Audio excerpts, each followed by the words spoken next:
కేంద్ర ప్రభుత్వంలో ఉన్నామనే ధైర్యంతో ఆంధ్రప్రదేశ్ మంత్రి నారా లోకేష్ బనకచెర్ల ప్రాజెక్టును కట్టి తీరుతామని చెబుతున్నారని బీఆర్ఎస్ సీనియర్ నేత హరీష్ రావు ఆగ్రహం వ్యక్తం చేశారు.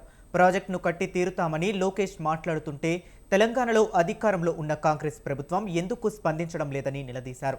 తమ తెలంగాణ హక్కుల సంగతి ఏమిటని ముఖ్యమంత్రి, నీటిపారుదల శాఖ మంత్రి, కాంగ్రెస్ నాయకులు ఎవరూ మాట్లాడటం లేదని విమర్శించారు. ఏదో లోపాయికారి ఒప్పందం చేసుకున్నందువల్ల వారు మాట్లాడటం లేదని ఆయన ఆరోపించారు. బనకచెర్లపై చంద్రబాబు నాయుడు గారి బుల్డోజింగ్ విధానాలకు కాంగ్రెస్ బీజేపీల మౌనం నుంచే, వీళ్ళ లోపాయికారి ఒప్పందం నుంచే ఇవాళ తెలుగుదేశం ప్రభుత్వం బుల్డోజింగ్ విధానాలు పాల్పడతా ఉంది. మీరు సహకరించడం వల్లనే అంత ధైర్యంగా ఈ రోజు వాళ్ళు మాట్లాడుతున్నటువంటి పరిస్థితి ఉంది. రేవంత్ రెడ్డి ఏం మాట్లాడుతుండు ఉల్టా?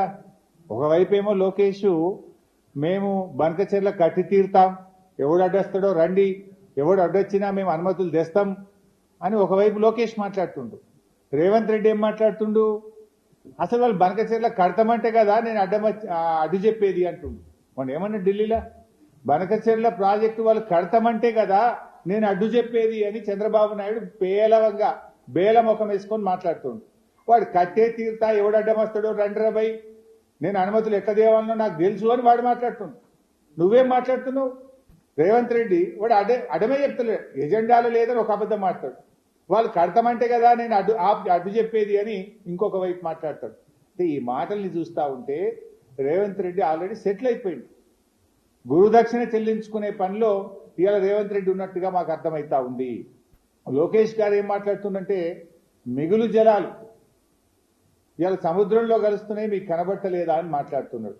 నేను అడుగుతా ఉన్నా లోకేష్ గారిని, ఇవాళ అసలు సాగునీటి జలాలపైన లోకేష్ది అవగాహన లోపం.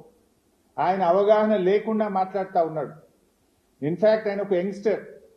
నేను ఆయనకు చెప్పదలుచుకున్న ఏంటంటే భవిష్యత్తులో మీరు చెడగొట్టుకుంటా ఉన్నారు. అవగాహన లేకుండా మాట్లాడి ప్రజల ముందు అభాస్పాలైతా ఉన్నారు. ఒక అంతర్రాష్ట్ర విషయంలో కానీ ఒక నీళ్ల విషయంలో మాట్లాడేటప్పుడు ఆచితూచి మాట్లాడాలి, అవగాహనతో మాట్లాడాలి. అధికారం ఉంది కదా, మందబలం ఉంది కదా, కేంద్రం మా చేతిలో ఉంది కదా, రేవంత్ రెడ్డి మా చేతిలో ఉన్నాడు కదా, మేము ఏం మాట్లాడితే అది చెల్తుంది అనుకుంటే అది పొరపాటు. మేమేమన్నా కాళేశ్వరంకు పొక్కగొట్టి తీసుకుపోతున్నామా? ఏదైనా పొక్కగొట్టేందుకు ఇదేమన్నా శ్రీశైలం ప్రాజెక్టా, పోతిరెడ్డిపాటు ప్రాజెక్టా? ఇదేమన్నా ఉమ్మడి ఆంధ్రప్రదేశా?